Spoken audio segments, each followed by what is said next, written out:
Hey everyone, this is Jeremy hosting a special episode of the Inside Our Phillies podcast. We have a special guest. We have the Director of Promotions and Entertainment with Lehigh Valley IronPigs and a family friend of mine, Jess Knaster. Welcome, Jess. Thanks, Jeremy. Happy to be here. I'm glad you staggered things in that order because I mean, obviously, in this moment, family friend, not important. Triple A for the Phillies. That's what matters. Exactly. So you've been around minor league baseball for many years. You've worked with obviously the IronPigs for a few years, and then you worked with the Harrisburg Senators, and then Lancaster Jethawks before that. So, like, just with that experience, like, It's a lot of fun. I mean, I grew up going to minor league games in San Jose. I was lucky enough to grow up going to major league games in San Francisco and Oakland as well.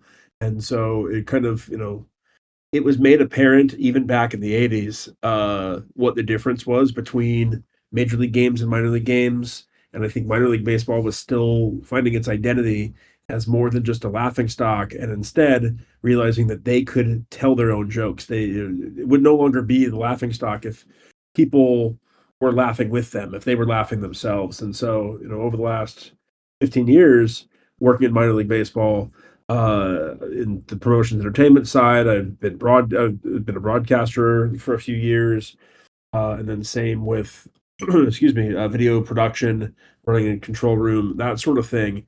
Really kind of being in on the entertainment aspect of it. Uh, it's all something that I learned from a young age, and now I get to be kind of the help usher the next generation of people who can get people to the ballpark and entertain people at the ballpark in so many other ways besides the baseball itself. yeah, no, I remember going to a few San Jose Giant games, and they had some funny promotions. I think we threw baseballs at like a old broken down golf cart or something. That was just silly. Yeah, Then the Smash for Cash. I haven't been in San Jose for a few years, so I don't know if they still do it. Believe it was an old milk truck. It was baseballs that got thrown at the yes, headlights of an old milk truck, and very much not something I think that would work nowadays. Broken glass and flying projectiles and whatnot. But still, that is the aim. We here in Allentown in Lehigh Valley, we do one of our marquee games contests on the field is a hot dog rolling race. We have two teams of two, uh, dressed in. One member of each team is dressed in a hot dog costume. The other is in a bun costume. The hot dogs roll on the ground to their bun partners, who are laying on Mylar space blankets that, from afar, look like foil. And so once the hot dog reaches the bun, they hug, and then they roll themselves up in this space blanket, and then they've rolled themselves up to be a hot dog, and they roll to the finish line. And oh my so god, that's amazing. we still do lots of silly stuff. Yeah, and I mean, also you be obviously being part of Lehigh Valley, the Phillies Triple A team, and they're constantly rated the best minor league team. So, what is it you guys do that's so special? Obviously, you have the magic touch with all the events. Yeah, I mean, I think it's a whole team effort. This is a front office of nearly 50 people, which is far and away the largest of any minor league organization that I've been a part of. Um, we were named USA Today 10 Best, named us the best ballpark in minor league baseball. That was back in March, right before the season started. 3 years in a row, we have had the best attendance, uh, both average and total number of people through the turnstiles, better than every other team in minor league baseball 3 years running. And it really is because everybody is firing on all cylinders. We have a tremendous ticket team.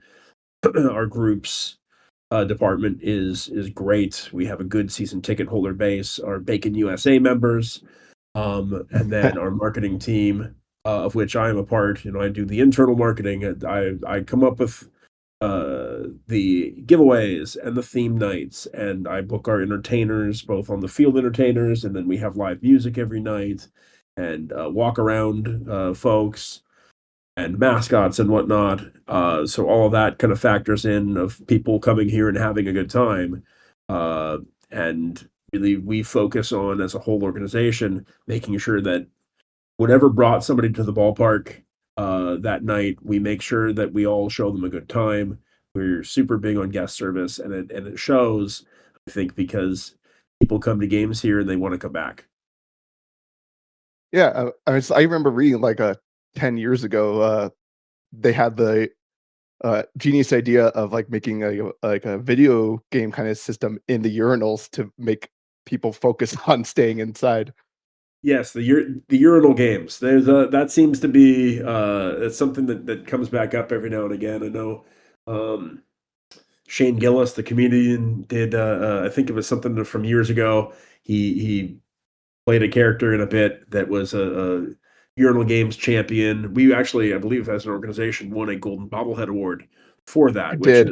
Golden Bobbles are given to the best minor league promotion in several different facets. That I think was just for creativity.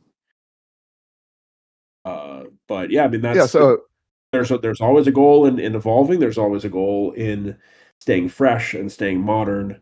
We've done some cool promotions this year. We I don't know if it made its way through the Phillies subreddit, but we did have Zach Wheeler for a couple appearances at the start of the year, and yes. our second game of the year, the Zach Wheeler rehab rib night. That was an idea come up with by our senior director of group sales, Ryan Hines, who's been here since the beginning. He came up with the idea and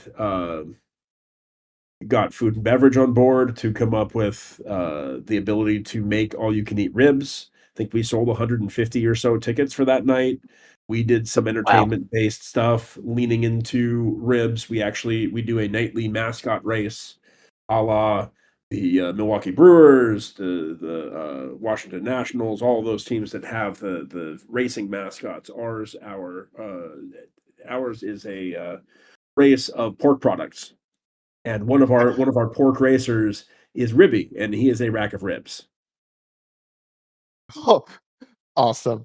So we leaned into that as much as possible. But so it's that kind of stuff. It's we have 75 baseball games, and when you come to Coca-Cola Park, you're going to see a baseball game. You're going to see stars of tomorrow. You're going to see some guys who are rehabbing. You're going to see some guys who may be trying to rehabilitate their careers and get back into the majors. But then you also know that you're going to see something different every night. You don't know what that is until you get to the ballpark until it happens. But on that night, it happened to be people were coming to see Zach Wheeler throw a rehab appearance, and then they got some rehab ribs out of it too.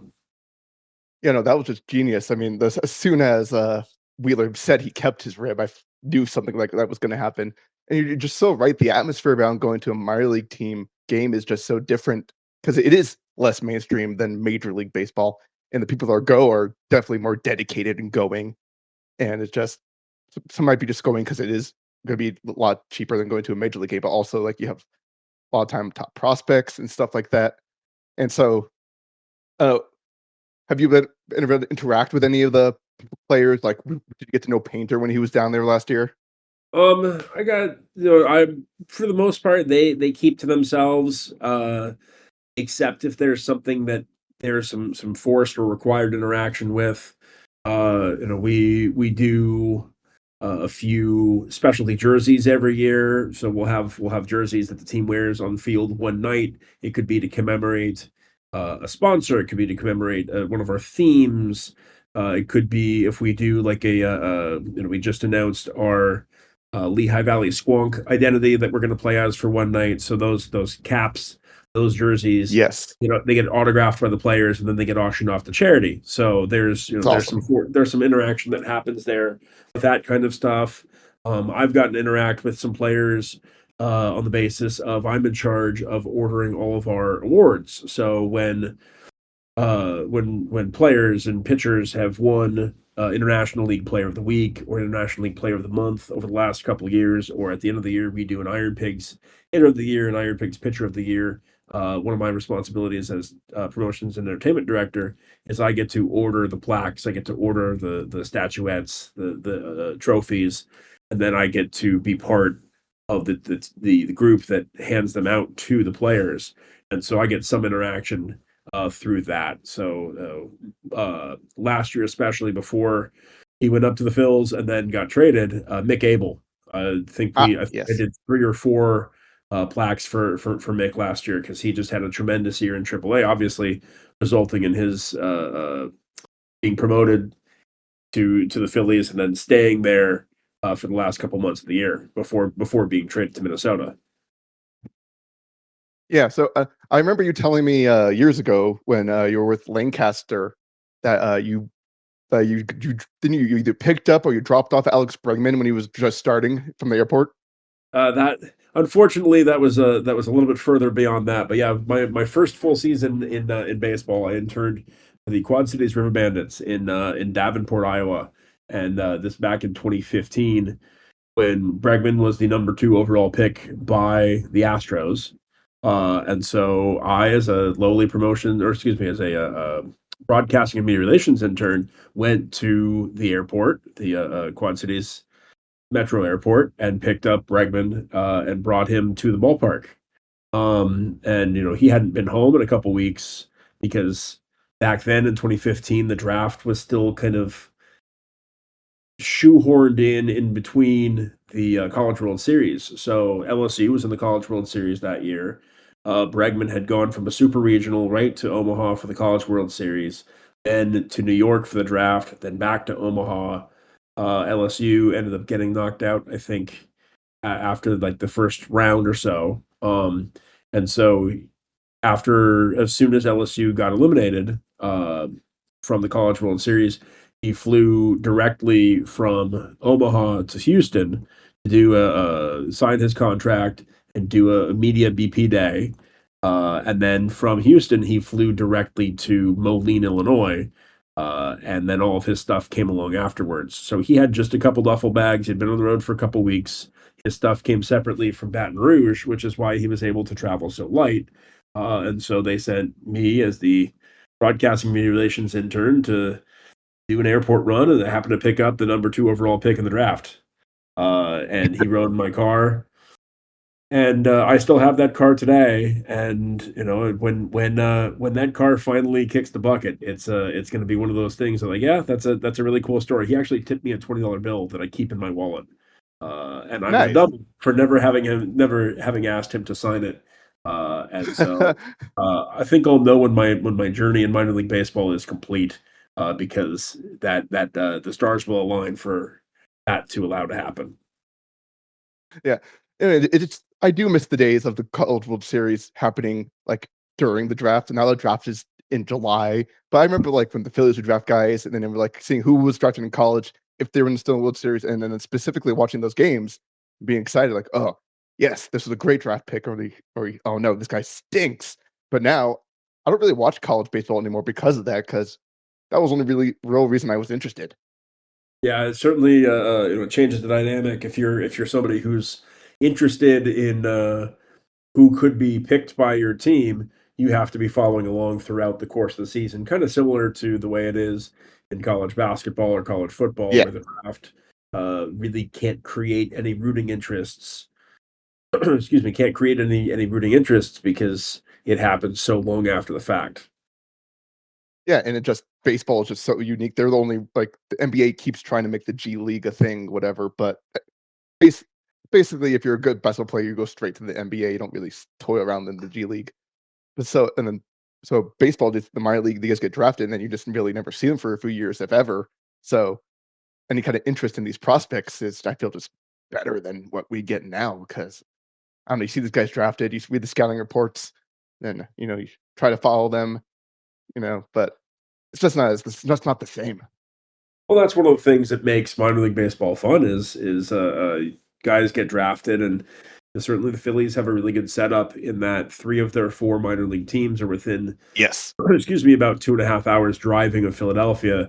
So we get plenty of fans who come up here from Philly. If there's not traffic, depending on where in Philadelphia they're coming from, or if they're coming from Philly proper or a northern suburb, they can make it here in about an hour. And so we get people who are here to see a Phil's prospect uh, all the time. And unlike anywhere else I've worked in minor league baseball, the fans here are so incredibly knowledgeable, whether they be locals to the Lehigh Valley or they be somebody from who's a Phillies fan from outside our area. Uh, they come to games, and you'd think that these guys are promoted the same way as the major leaguers are. Everybody knows their stats. Everybody knows their history. They recognize them by face, and it's so head and shoulders beyond what I've personally experienced anywhere else.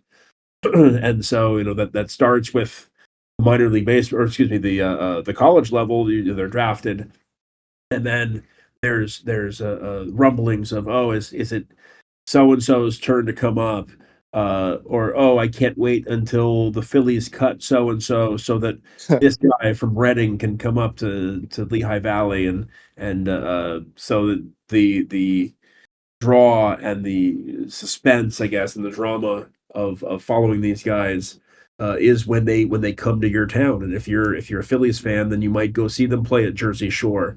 Then you go see them from Reading, or in Reading once they get there, and then you go to Allentown and see them with the Iron Pigs when they come here, and then eventually, if everything goes according to plan, then they're playing at Citizens Bank Park.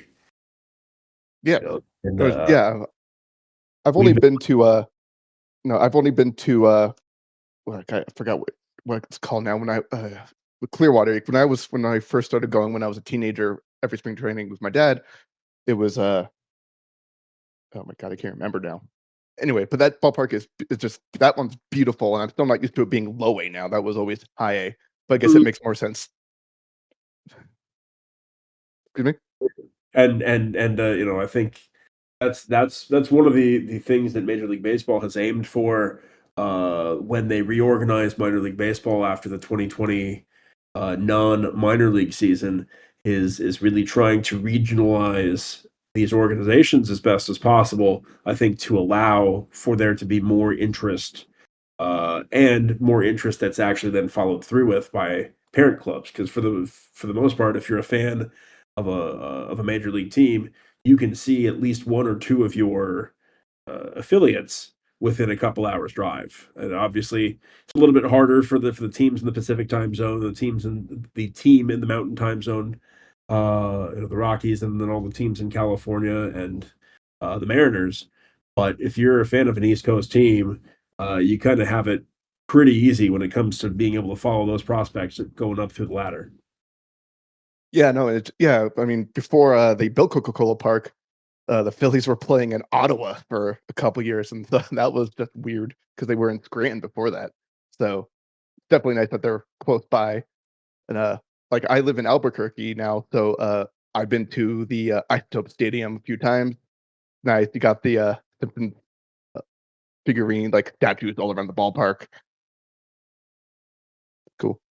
Yeah, absolutely. It's it further speaks. I mean, minor league baseball.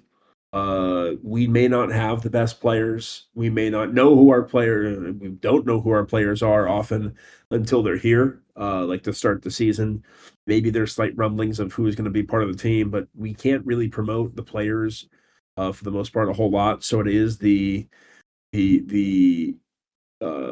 other stuff that we have here that is what we can promote.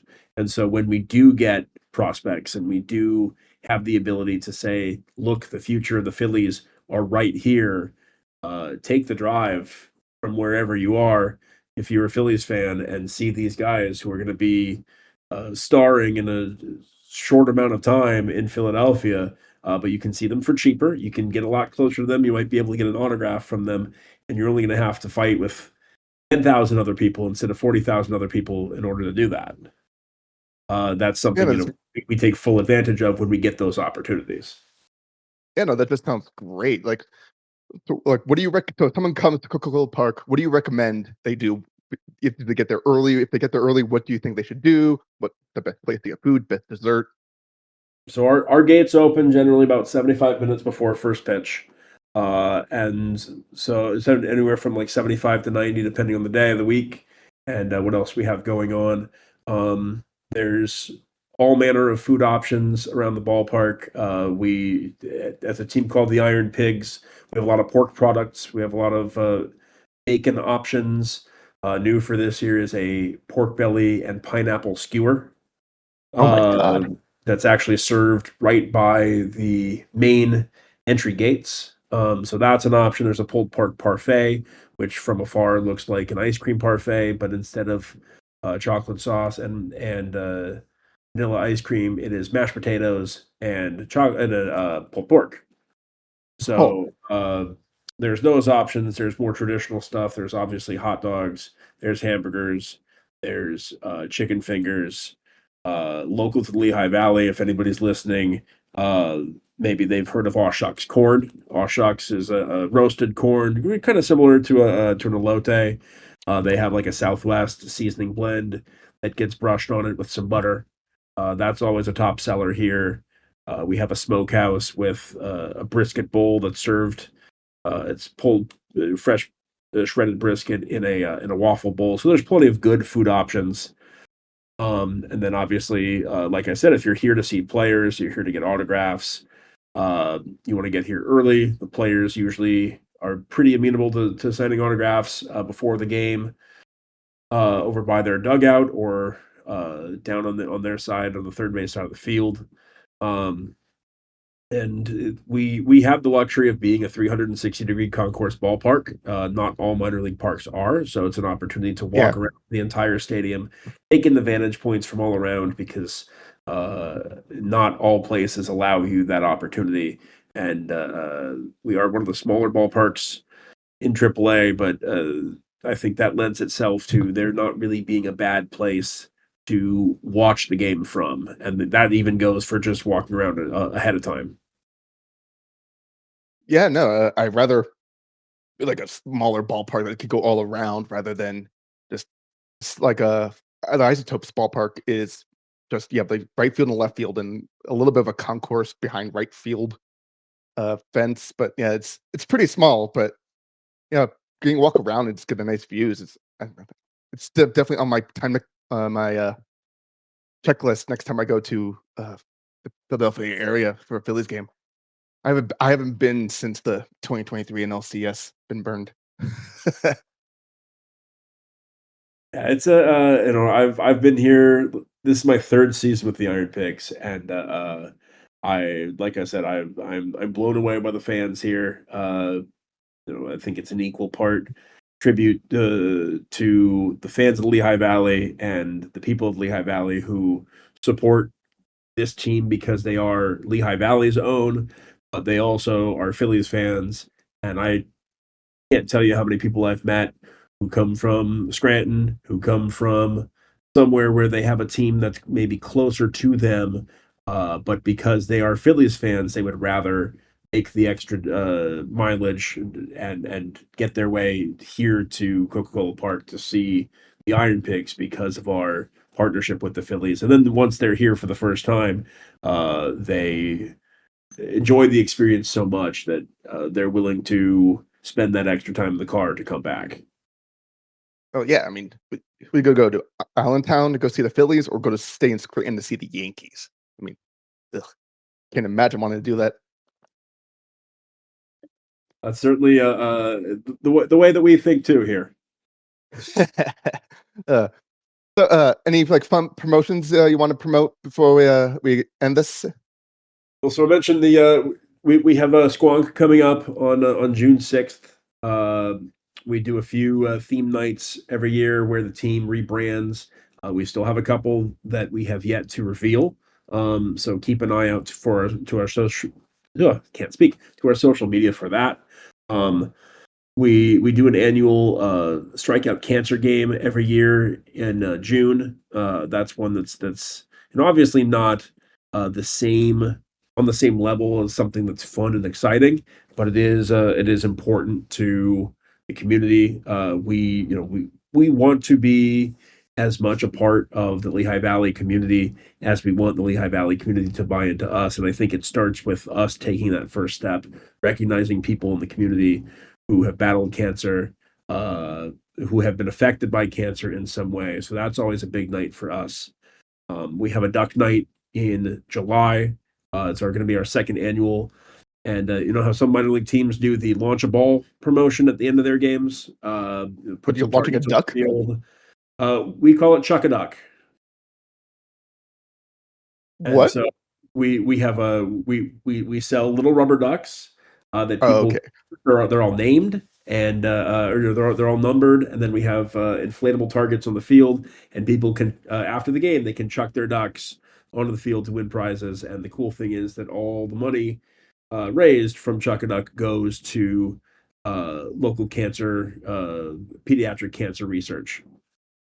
So That's awesome. we have those types of promotions. We just rained out, and we will be rescheduling our Catterday. We do an annual Cats at the Ballpark game. Yes, I love my Cats jersey. So Catterday will be rescheduled at some point, and we will make that announcement soon.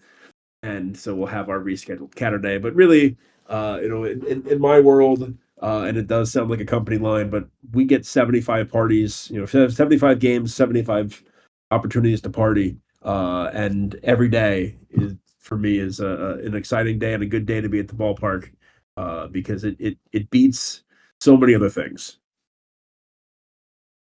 Yeah, no, that's so great. One last question I have before we end this: the Fanatic or Sharky? Who is better? Oh man. Well, Sharky has not personally terrorized me in any way. Um, I have met Sharky. He has put my head in his mouth before, but Same here. Same here. but He stole my apple when I was 5 years old at my dad's birthday party. but the Philly Fanatic, had been with the team probably for about a month, and I went on a ride with the Fanatic when he was here in Allentown, before a pig or at a Pigs game. I sat on the hood of his ATV. He took me out to center field. I got off for a moment to check something. 'Cause it seemed like something was maybe wrong with the ATV, and then he left me in center field. So Oh, that I is don't I great. don't know if that's a positive or a negative towards the That's Fanatic, but positive. there is that interaction. Oh, that is great. Oh my god, that is the best story. Well, thank you so much, Jess, for joining us. This was awesome. Absolutely, glad to be a part of it. I've become kind of an outsider of the Phillies family. I don't think I can admit really too much that I in any way cheer for the Phillies. The way that I have to make sure that I remind my mom uh, is that I cheer for the players who go on to play for the Phillies. And if Yeah, not for the last 3 days, I would have cheered Justin Crawford. I would have cheered Anthony Contreras. It just kind of came at the hands of some personal heartbreak. yeah. Like, let's see, keep in mind, like baseball that lets you keep your major league fandom. And like some of when you go to like these broadcasters, you find out who they're fans of. I mean, Matt Gallup, writer for the Phillies, when we interviewed him, he told us he was a Mets fan growing up. Absolutely, and being a minor league baseball employee, you know, I have some allegiance, or I should say, all of my allegiance of any connection. So, like as a employee in the of a team in the Phillies organization, I don't really align with the Phillies at all, but I will cheer for any player that comes through the Lehigh Valley. If that means then they end up in the majors in Philadelphia, then I'm cheering for them. But a guy like Mick Abel, who ends up in Minnesota, or we had Nabil Krismat, and then he went on to Arizona last year, or really, you know, fill in the blank guys that are here and then go elsewhere to play their major league ball. That's who I'm paying attention to. So, you know, sort of the Phillies, and I'm happy to be a part of the Phillies family, only because I'd rather be a part of the Phillies family than an enemy of the Phillies family.